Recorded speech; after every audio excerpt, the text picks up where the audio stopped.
बसपा प्रमुख मायावती ने सोमवार से शुरू हो रहे उत्तर प्रदेश विधानमंडल के मानसून सत्र को लेकर विपक्ष को तथ्यात्मक तरीके से अपनी बात रखने की नसीहत दी है। जी आप सभी को बता दें कि बीते रविवार को अपने ट्वीट में मायावती ने कहा कि यूपी विधानसभा के सत्र में सरकार जनहित के जरिए जरूरी मुद्दे जैसे बढ़ती महंगाई, गरीबी, बेरोजगारी तथा सड़क, बिजली, पानी, शांति व्यवस्था व सुरक्षा की स्थिति के बारे में विशेष जिम्मेदारी का परिचय दे, क्योंकि इनको लेकर लोगों का जीवन त्रस्त व अस्त व्यस्त है।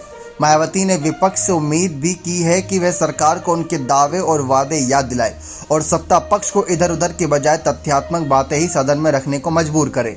विपक्ष द्वारा नियमों के तहत इनको बाध्य करना ज़्यादा जरूरी है। जी हाँ, मायावती का ये ट्वीट ऐसे वक्त में सामने आया जब बसपा और भाजपा की गठबंधन को लेकर चर्चाएं चल रही थी, लेकिन इन गठबंधन को विराम दिया आकाश ने, जो कि मायावती के भतीजे हैं। साफ कहा कि मायावती की पार्टी अकेले चुनाव लड़ेगी, लेकिन दूसरी तरफ इस समय उत्तर प्रदेश में अगर देखा जाए, विपक्ष के रूप में सबसे बड़ी पार्टी अखिलेश की समाजवादी पार्टी है।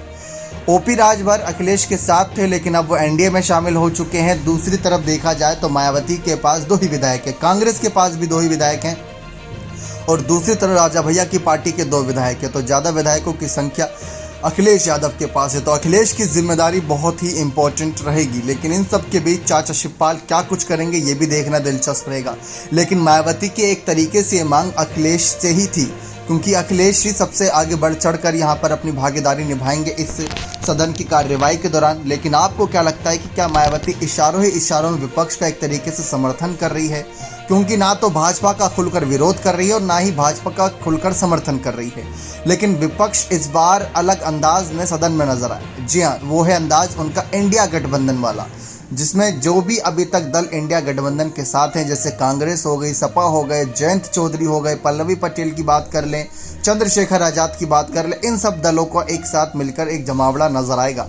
तो इंडिया दल वर्सेस भाजपा होने वाला है सदन के अंदर, ऐसी बातें निकलकर सामने आई। लेकिन मायावती ने इन्हीं से बड़ी मांग करी है कि दावे और वादे को याद दिलाकर उत्तर प्रदेश की सियासी तस्वीर को बदला जाए। अब देखते हैं अखिलेश इसको स्वीकार करते हैं या फिर इसको नकारते हैं। बने रहे चैनल के साथ। बहुत बहुत धन्यवाद।